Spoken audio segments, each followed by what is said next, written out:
नमस्कार, मैं अनुषा। आप देख रहे हैं देश न्यूज का खास कार्यक्रम ब्लैक बॉक्स। दर्शकों, ब्लैक बॉक्स में आज हम बात करेंगे जो पेपर लीक होता है उसका पूरा इतिहास। अब तक कितने पेपर लीक हो चुके हैं और पेपर लीक को लेके क्या क्या कानून है। हाल ही में NEET UG paper leak case में अब तक 13 आरोपियों की धरपकड़ की गई है। इस मामले की जांच बिहार पुलिस की ईओयू कर रही है और आईपीएस मदन कुमार आनंद के नेतृत्व में 8 सदस्यीय जांच टीम बनाई गई है। अब तक जो 13 आरोपी पकड़े गए हैं उनमें से 4 नीट के परीक्षार्थी हैं। इस मामले में जो एफआईआर दर्ज की गई है उसके मुताबिक पटना के रामकृष्णा नगर थाना के खेमनी चक के लर्न बॉयज हॉस्टल और लर्न प्ले स्कूल में 25 से 30 परीक्षार्थियों को परीक्षा से ठीक एक दिन पहले नीट का पेपर रटवाया गया था। पुलिस ने छापेमारी के दौरान जले हुए प्रश्न पत्रों के अवशेष भी जब्त किए हैं।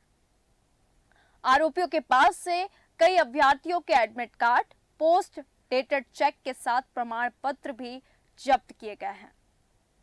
पुलिस सूत्रों का कहना है कि पेपर लीक करने वाले गैंग ने औसतन 3 अरब का अवैध कारोबार करने का टारगेट सेट किया था, लेकिन पुलिस की सक्रियता ने गिरोह के मंसूबों पर पानी फेर दिया।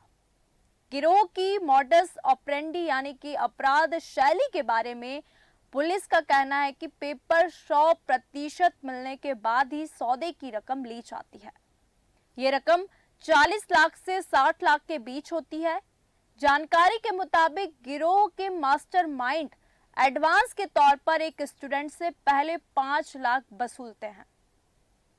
छात्र की ओर से परीक्षा पेपर का मिलान होने के बाद बाकी की रकम ली जाती है।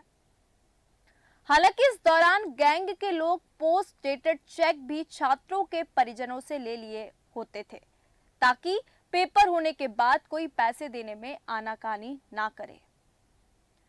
पुलिस को ऐसे ही पोस्ट डेटेड चेक भी गिरोह से बरामद हुए हैं। सूत्र बताते हैं कि एक चेक भी पुलिस को मिला था जिस पर तिथि अंकित नहीं थी, उस पर 40 लाख रुपए लिखा था और हस्ताक्षर किए हुए थे। अभियुक्तों को जेल भेजने के बाद पटना पुलिस अब लेन देन का ब्यौरा खंगालने में लगी हुई है। माना जा रहा है कि माफिया अभ्यर्थियों से सौदे की पूरी रकम नहीं वसूल पाए होंगे, लेकिन मोटी रकम की उगाही किए जाने से भी इनकार नहीं कर रहे। आर्थिक अपराध इकाई ईओयू की टीम ने भी शास्त्री नगर थाने में अभियुक्तों से पूछताछ की थी। दरअसल 5 मई को देश भर में आयोजित नीट यूजी परीक्षा के दौरान पेपर लीक होने की खबर जो है वो पुष्टि पटना के शास्त्री नगर थाने में दर्ज एफआईआर से हुई। गिरफ्तार आरोपितों को अब ईओयू रिमांड पर लेकर पूछताछ कर रही है। एफआईआर में आरोपियों पर जो धाराएं लगी हैं उनमें आईपीसी की धारा 407, 708, 409, 120 भी शामिल है। दरअसल 5 मई को पटना के सीनियर एसपी को एक कॉल पर बताया गया कि नीट का पेपर लीक कर एक गैंग पटना में छात्रों को परीक्षा दिलवा रहा है। इस पर एसपी राजीव मिश्रा ने तत्काल शास्त्री नगर थाना को सूचना देते हुए तत्काल कार्रवाई के निर्देश दिए। पटना शास्त्री नगर थाना के प्रभारी अमर कुमार ने तत्काल छापेमारी शुरू की तो गैंग के सदस्य सिकंदर यादव को गिरफ्तार कर लिया। उसके साथ 2 और लोग थे जिनमें एक का जो बेटा था वो परीक्षा दे रहा था। इन तीनों से पूछताछ के बाद पटना पुलिस डीएवी स्कूल पहुंची और एडमिट कार्ड की कॉपी के जरिए छात्र आयुष की पहचान की। डीएवी स्कूल के प्रिंसिपल एसी झा ने बताया कि पुलिस परीक्षा देते हुए आयुष को गिरफ्तार करना चाहती थी, पर उन्होंने परीक्षा समाप्ति के बाद छात्र को हिरासत में लेने की सलाह दी। प्राचार्य ने बताया कि गिरफ्तार छात्र आयुष डीएवी स्कूल के 28 नंबर कमरे में परीक्षा दे रहा था और परीक्षा समाप्त होते ही पुलिस ने उसे गिरफ्तार कर लिया। आयुष की गिरफ्तारी के बाद उसने पुलिस के सामने कबूला कि जो प्रश्न पत्र उसे दिखाए और जिसका उत्तर रटाया गया वह प्रश्न हूबहू पेपर में आए हुए थे। आइए जानते हैं कि पेपर लीक का इतिहास क्या रहा, कहां, कब और कैसे पेपर लीक हुए और पेपर लीक को लेकर क्या कानून है। प्रतियोगी परीक्षा पेपर लीक मामले की जांच में पुलिस ने पाया कि हर राज्य में पेपर लीक को लेकर अलग अलग अंदाज है, मतलब अलग अलग अंदाज से पेपर लीक होते हैं। मसलन असम में परीक्षा शुरू होने के कुछ सेकंडों में पूरे पेपर को व्हाट्सएप पर लीक कर हजारों परीक्षार्थियों को भेज दिया गया। दूसरी ओर मध्य प्रदेश की पुलिस जांच में सामने आया कि पेपर लीक के आरोपियों ने मुंबई की उस कंपनी के सर्वर को हैक कर लिया था जिसे परीक्षा का आयोजन करने की जिम्मेदारी दी गई थी। वहीं महाराष्ट्र में सोशल मीडिया में पेपर लीक होने पर परीक्षार्थियों ने इसकी शिकायत पुलिस में की थी, जबकि पेपर लीक के मामले में टॉप राजस्थान में पेपर की सोशल मीडिया पर नहीं बल्कि सरकार के ऑफिस से चुराकर लीक किया गया था। वहीं यूपी पुलिस भर्ती परीक्षा में एसटीएफ को जांच में पता चला कि ट्रांसपोर्ट कॉर्पोरेशन की जिस कंपनी को पेपर प्रिंट होने के बाद वेयर हाउस से ट्रांसपोर्ट करने की जिम्मेदारी दी गई थी, उनकी मिलीभगत से पेपर लीक का ये सारा खेल चला था। कई बार परीक्षा सेंटर से भी पेपर लीक कर दिया गया। पेपर लीक का खेल इस तरह खेला जाता है कि एक पेपर को 25 से 50 लाख में बेचने की डील होती है। अब एक छात्र के लिए इतना बड़ा अमाउंट देना आसान तो नहीं है, तो एक साथ कई छात्रों को जोड़ लिया जाता है और फिर यही पेपर कम कीमत में यहां तक कि 500 रुपए में भी बिकता है। हमने ऐसे बहुत सारे केसेस सुने होंगे।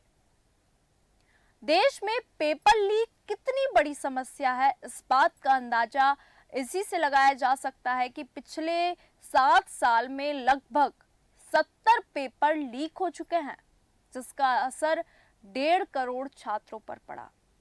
अकेले राजस्थान में 2011 से लेकर 2022 तक 26 पेपर लीक हुए। जब राज्य में गहलोत सरकार थी तो 14 पेपर कैंसिल किए गए। 2019 के बाद हर साल औसतन 3 पेपर लीक हुए। साल 2019 के बाद से हर साल 3 पेपर लीक हुए। वहीं उत्तर प्रदेश की अगर बात की जाए तो साल 2017 से 2022 तक 8 पेपर लीक हुए। इतना ही नहीं, ऑनलाइन रिक्रूटमेंट, यूपीटीईटी, पीईटी जैसे भी पेपर लीक हुए। गुजरात में 14, पश्चिम बंगाल में 10, बिहार में 6 बार पेपर लीक। हर साल 3 करोड़ छात्र प्रतियोगी परीक्षाओं की तैयारी करते हैं। एक बच्चे की साल भर पढ़ाई लिखाई पर करीब 2 लाख खर्च आता है। तो अब पेपर लीक को लेके क्या कानून बनाए गए हैं, इन पे भी बात कर लेते हैं। UPSC, SSB, RRB, banking, NEET, JEE, CET जैसी परीक्षा और सामूहिक तौर पर नकल करवाना गैर जमानती अपराध होगा। अगर कोई नकलकर्ता पकड़ा गया तो 3 साल सजा, 10 लाख रुपए जुर्माना।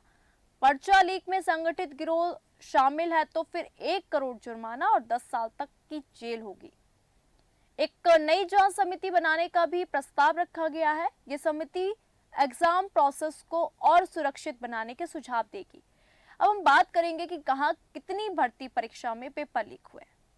जम्मू कश्मीर में 3, हरियाणा में 2, राजस्थान में 7, गुजरात में 3, महाराष्ट्र में 2, कर्नाटक में 2, उत्तराखंड में 4, उत्तर प्रदेश में 1, मध्य प्रदेश में 5, तेलंगाना में 5, अरुणाचल प्रदेश में 1, असम में 1, बिहार में 3, झारखंड में 1, ओडिशा में एक ऐसी भर्ती परीक्षाएं रहीं जिसमें पेपर लीक हुए। बिहार और उत्तर प्रदेश में बीते 10 सालों में पेपर लीक के कई मामले सामने आए। इसे लेकर सरकार कई जांचें करवाई, इनमें से कुछ अपराधी पकड़े गए।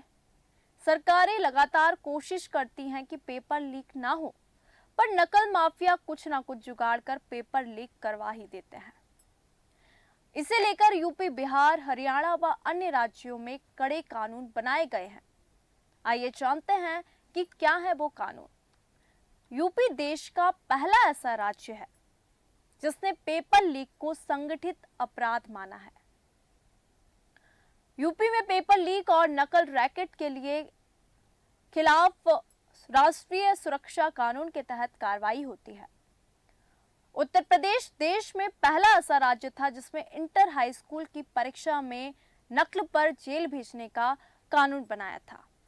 कल्याण सिंह प्रदेश के मुख्यमंत्री थे और आज के रक्षा मंत्री यानी कि राजनाथ सिंह तब यूपी के शिक्षा मंत्री थे। लेकिन नौकरी की परीक्षा में नकल और पेपर लीक को रोकने में उत्तर प्रदेश भी सक्षम नहीं हो पाया, जबकि यूपी देश में एक बार फिर पहला ऐसा राज्य है जहां पेपर लीक को संगठित अपराध माना जाता है। नकल व पेपर लीक का रैकेट चलाने वालों पर राष्ट्रीय सुरक्षा कानून के तहत गुनाह दर्ज किया जाता है। यूपी में special task force paper leak या एग्जाम में गलतियों को पकड़ने में काफी प्रसिद्ध है। नकल माफिया की कमर तोड़ने के लिए बुलडोजर से उनकी संपत्ति को तोड़ने की शुरुआत भी यूपी ने की। ऐसा करके वो नकल माफिया की आर्थिक जड़ भी खोद रहा है। यूपी में हाई स्कूल इंटरमीडिएट की परीक्षा में लखनऊ में बैठकर प्रदेश के हर परीक्षा कक्ष को देखने का इंतजाम है। इसके बावजूद यूपी में पिछले 10 साल में 12 से अधिक बार पेपर लीक हुए। यूपी में पेपर लीक की तहकीकात में एक और भ्रम टूटा।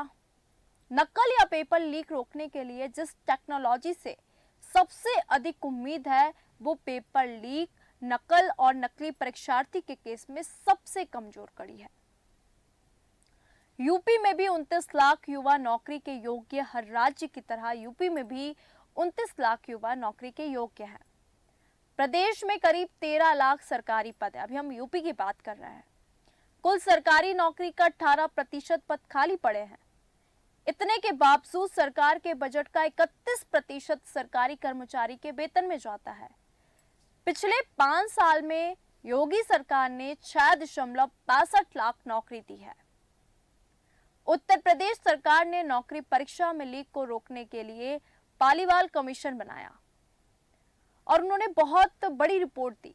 लोग मानते हैं कि पालीवाल गाइडलाइंस को सही तरीके से पालन करे तो लीक पेपर होने के जो चांसेस है वो बहुत कम रह जाते हैं। उत्तर प्रदेश में शायद ही ऐसा कोई एग्जाम होगा जिसका पर्चा लीक ना हुआ हो। 2017 में दरोगा भर्ती परीक्षा निरस्त हुई। 2018 में यूपीपीसीआई की जेई भर्ती परीक्षा निरस्त हुई। 2018 में ही अधीनस्थ सेवा चयन आयोग की 14 विभागों की ग्रुप सी की परीक्षा रद्द हुई। 2018 में ही नलकूप ऑपरेटर परीक्षा पर्चा रद्द हुआ। 2021 में यूपीएसएससी पीईटी और यूपीटीईटी का पेपर लीक हुआ, परीक्षा रद्द हुई और 2022 में यूपी बोर्ड का इंग्लिश का पर्चा लीक हुआ। दोबारा परीक्षा हुई। उत्तर प्रदेश में पेपर लीक को लेकर, क्योंकि उत्तर प्रदेश में पेपर लीक को संगठित अपराध की श्रेणी में रखा गया है, पेपर लीक होने पर राष्ट्रीय सुरक्षा कानून की धारा में मुकदमा किया जाता है। साथ ही दोषी की संपत्ति जब्त कर ली जाती है, बुलडोजर से संपत्ति भी गिरा दी जाती है। इसके साथ ही दोषी के परीक्षा देने पर पाबंदी लगा दी जाती है। अगर हम बात करें बिहार में, तो बिहार में 4.5 लाख सरकारी पद खाली हैं और पेपर लीक को लेकर अब हमको बिहार के बारे में पता ही होगा, क्योंकि अभी जैसे कि नीट का जो पेपर लीक हुआ है, कितने सारे छात्रों के अरमानों का कत्ल हो गया। बिहार की नौकरी की परीक्षा लेने की जिम्मेदारी बिहार पब्लिक सर्विस कमीशन यानी कि BPSC, Bihar staff selection commission और बिहार टेक्निकल सर्विस कमीशन और बिहार सिपाही भर्ती आयोग और बिहार दरोगा भर्ती आयोग के पास है। बिहार सरकार का दावा है कि उसने पिछले 15 साल में 6 लाख नौकरी दी है। बिहार में 4.5 लाख सरकारी पद खाली हैं। पुलिस में 34%, हेल्थ विभाग में 55%, प्राथमिक स्वास्थ्य केंद्र में 33% पद खाली हैं। विशेषज्ञ चिकित्सक के 87% पद खाली है। लैब टेक्नीशियन के 87% पद खाली है। टीचर के 12,05,000 पोस्ट वैकेंट है और माध्यमिक और उच्च माध्यमिक विद्यालय मिलाकर करीब 50,000 पद खाली हैं। बिहार सरकार ने 10 लाख नौकरी देने का वादा किया है, जिसके लिए उसे बजट से अतिरिक्त 36,000 करोड़ रुपए की आवश्यकता होगी और नेशनल करियर सर्विस पोर्टल ने 2015 से अब तक 15 लाख युवकों ने रजिस्ट्रेशन करवाया है, यानी मौके कम, अभ्यर्थी अधिक है। डिमांड और सप्लाई के शॉर्टफॉल से नकल के नक्कालों को एंट्री मिलती है। बिहार में पेपर लीक के खिलाफ सिस्टम क्या है वो हम समझेंगे, क्योंकि बिहार में पेपर लीक के खिलाफ सिस्टम चेंज है। पेपर लीक से बचने के लिए एग्जाम के दौरान ही छात्र के सामने पेपर खुलते हैं, छात्र के सामने कॉपी सील की जाए। पेपर को सुरक्षित रखने और लाने ले जाने के लिए स्मार्ट लॉक और ट्रक का इस्तेमाल किया जाता है। बिहार में कई चेंजेस भी किए गए। परीक्षा से पहले सेंटर पर परीक्षा से 2.5 घंटे पहले एंट्री। हरियाणा, उत्तराखंड, राजस्थान और गुजरात में पेपर लीक के लिए कड़े इंतजाम हैं। हरियाणा में परीक्षा के दौरान ही परीक्षार्थी के नाम, रोल नंबर के साथ पेपर जारी किया जाएगा। पेपर पर 3 जगह QR कोड होगा कि जैसे ही फोटो खींचे या स्कैन हो तो मैसेज अथॉरिटी को मिल जाएगी। उत्तराखंड में अगर कोई आरोपी पेपर लीक मामले में संलिप्त पाया जाता है तो आरोपी की संपत्ति जब्त की जाती है। दोषी को आजीवन कारावास की सजा भी दी जाती है। साथ ही गैंगस्टर कानून में केस दर्ज हो जाता है। आपको बता दें, परीक्षा देने पर 10 साल का बेल लगाने का इंतजाम किया गया। राजस्थान में पेपर लीक मामले को लेकर दोषी की संपत्ति जब्त की जाती है। साथ ही कड़ी आपराधिक धाराओं में मुकदमा जैसे कानूनी बदलाव किए जाते हैं। गुजरात में भी पेपर लीक के खिलाफ कड़े कानून तैयार किए गए हैं। ऐसा नहीं है कि पेपर लीक को रोकने के लिए सरकार के पास सिस्टम नहीं है। सरकार हर प्रतियोगी और व्यावसायिक परीक्षा में नकल रोकने के लिए परीक्षा केंद्रों पर कड़ी सुरक्षा व्यवस्था रखती है। जैसे इसमें परीक्षा केंद्रों पर CCTV कैमरे लगाना, परीक्षा केंद्र सुरक्षा और दस्तावेज और पुलिस कर्मियों की तैनाती और उड़न दस्ते की तैनाती, परीक्षा केंद्रों पर जैमिंग उपकरण लगाना, परीक्षा की सामग्री को सुरक्षित रखने के लिए कड़ी सुरक्षा व्यवस्था करना और पेपर लीक करने वालों को पकड़ने के लिए विशेष जांच दल का गठन कर शामिल होना। पेपर बनाने वाले प्रोफेसर से लेकर प्रिंटिंग करने वाले के साथ ही पेपर को परीक्षा केंद्र तक पहुंचाने वाले लोग कड़ी सुरक्षा में रहते हैं और हर एक पर 24 घंटे कड़ी नजर रखी जाती है। इसके बावजूद पेपर लीक होना कई बड़े सवाल खड़े कर देता है, क्योंकि अभी जो खबर सामने आई कि नीट का जो पेपर लीक हुआ, जिसमें कितने सारे छात्र जो अपने सपने संजो के उस परीक्षा में बैठे होंगे, उनके अरमानों का कत्ल हो गया। देश भर में कैसे पेपर लीक का ये जो जाल है वो फैलता है। पेपर लीक आज के समय में कितनी बड़ी प्रॉब्लम है। पेपर लीक को लेकर इतने सारे कानून हैं, कितने राज्यों में कानून बना दिए हैं, कितने राज्यों में ये नकल माफिया फैले हुए हैं। पेपर लीक कैसे होता है और कैसे होती है पेपरों की निगरानी, क्योंकि NEET UG paper leak case में अब तक 13 आरोपियों को पकड़ लिया गया है। इस मामले में बिहार पुलिस लगातार जांच कर रही है और ये जो पेपर वायरल हुआ, क्योंकि अब तक जो 13 आरोपी पकड़े गए हैं उनमें से 4 नीट के परीक्षार्थी थे। मतलब जो आरोपी थे जिनको पकड़ा गया वो 4 जो थे जिन्होंने पेपर दिया वो नीट के ही बच्चे थे जिन्होंने परीक्षा दी, और उनको जो रात भर पेपर रटवाया गया हूबहू वही पेपर नीट के एग्जाम में आया।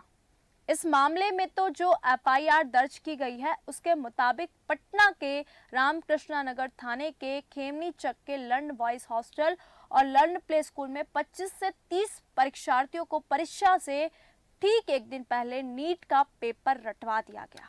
मतलब एक बच्चा जो साल भर मेहनत करता है कि वो अपने अच्छे से एग्जाम दे, और ये 20 और 30 बच्चों के कारण उसके साल भर की मेहनत बर्बाद हो गई। अब वो दोबारा फिर इंतजार करेगा कि फिर पेपर हो और फिर ना कहीं ऐसा हो जाए, क्योंकि बिहार और यूपी और तमाम हमने जिन राज्यों की बात की वहां पे इतने सारे कानून, इतने कड़े कानून बनाए गए, फिर भी पेपर लीक जो प्रॉब्लम है आज के समय में बहुत बड़ी बन चुकी है, क्योंकि सबको लगता है कि हमें इजी तरीके से चीजें मिल जाएं।